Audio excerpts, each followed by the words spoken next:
So meron tayong ginawang metal rack para sa thermal bag natin kasi tumatabingi pag tumatakbo tayo. So nakita nyo naman, no, nakita nyo ako sa kalsada, no, tabingi yung ano natin, thermal bag, lalo na pag mabigat. So wala naman nabibili na metal rack sa mga ano shopping app. So wala tayong budget, kaya ito, gumawa na lang tayo ng ano natin, DIY.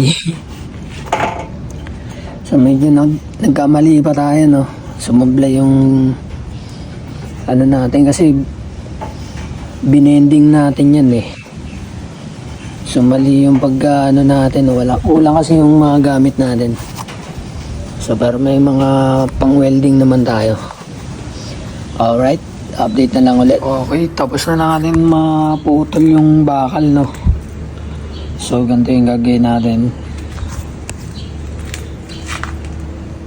Pag ganyan siya, tapos gagawin natin ng paraan para pwede siyang mausog, para pwede nating pag neto mabuksan yung upuan pag magpapagas, tapos pwede natin ibabalik ulit ganyan, slide siya ulit para yung bigat nung karga natin hindi masyadong nakapokus dito sa dulo. So yun lang guys, balik na lang ulit. Bali nabutol na natin, tapos nabutasan na din natin. So ayan, pati yung isa nabutasan na din natin. Bali ang gagawin na lang natin, weldingin na lang natin to dito. Ayan, paganda magiging itsura na pag ganyan siya.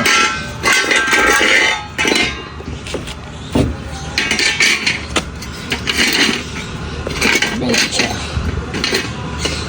So susukatan natin ng maayos, no, para ma-welding din natin ng maayos din. So yan, yan magiging itsura niya.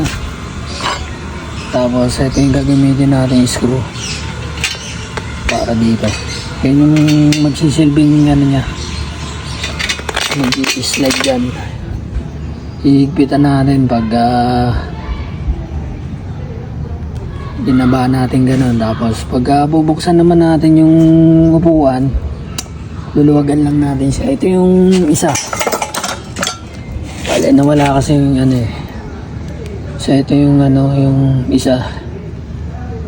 So lalagyan na lang natin dito ng ano, no, para dun sa ilalim, para kumapit. Alright, balik na lang ulit guys. Okay na guys, natapos na nating weldingin yung ating ano, metal rack.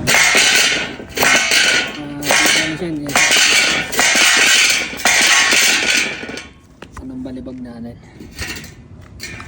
So, katapos lang, no, sobrang init.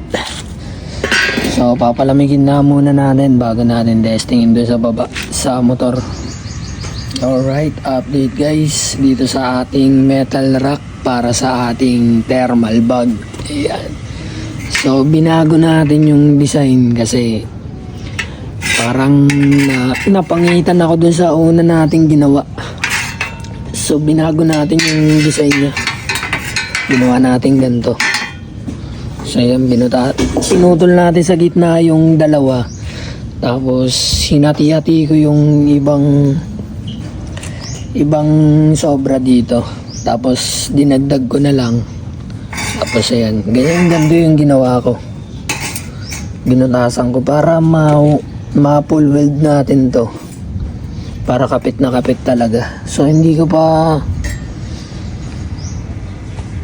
pinull weld yung apat na kanto, no. So balikan to yung magiging itsura nya pag ganyan siya. Tapos ang mangyayari dyan ganito, ito yung kalahati, bali magiging ganito siya. So pagka nilagay na natin tong steel rack dito sa ibabaw, ganitong mangyayari dyan, nag-i-slide lang siya pag ganyan. ganyan ang mangyayari. So, ganun yung balak natin gawin, no? Para maging maganda naman yung ano, yung design, tsaka mas matibay. So balik na lang guys. Alright, game update guys sa ating steel rack para sa ating thermal bag. So ito na po yung tsura nya guys.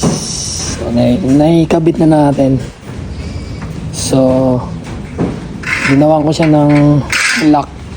Ito para nakaganto siya. So pag magpapagas tayo, iusog lang. Basta lagyan natin dito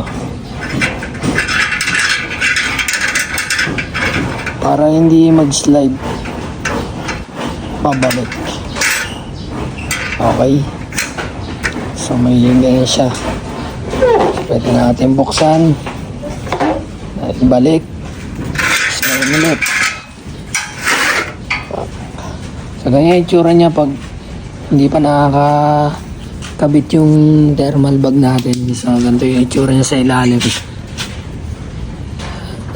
Mga ano lang, mga tira-tirang bakal lang yung ginamit natin kasi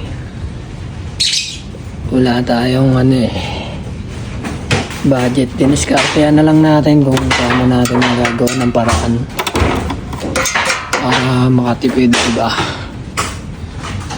So pakita naman natin yung yung itsura niya pag may thermal bag na. Okay, eto na guys, lagyan na natin ng thermal bag. Ganito na itsura niya. So pag ganyan siya guys, ganyan na side view, back view, yan. So ganyan, nakatibay na ito guys. So lang, hindi pa natin nakalak. Hindi pa natin nilock para mapakita natin kung paano gumagana. So pagkatapos natin magpagas, kunwari, babalik na natin siya sa attack mode. Yan. Sa bigat niya. Andito. So bali ang plano ko dyan, lalagyan ko na lang ng kahoy para yung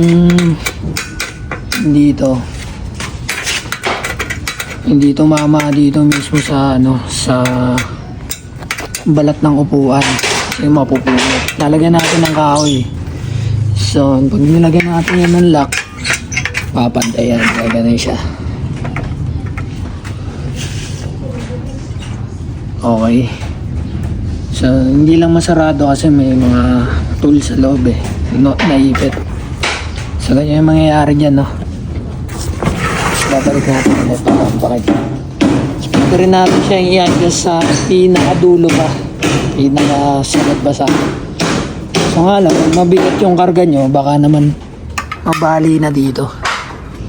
So dito natin lalagay yung mga mabibigat dito sa likod natin. So magaga na na parcel dito natin lalagay sa loob. So i-testingin na lang natin to kung maganda. Feeling ko talaga maganda to kasi hindi na siya tumatabing So balik na lang guys para sa testing. Alright, thank you. Bali ito pala yung ginamit nating pang-lock dun sa ating steel rack.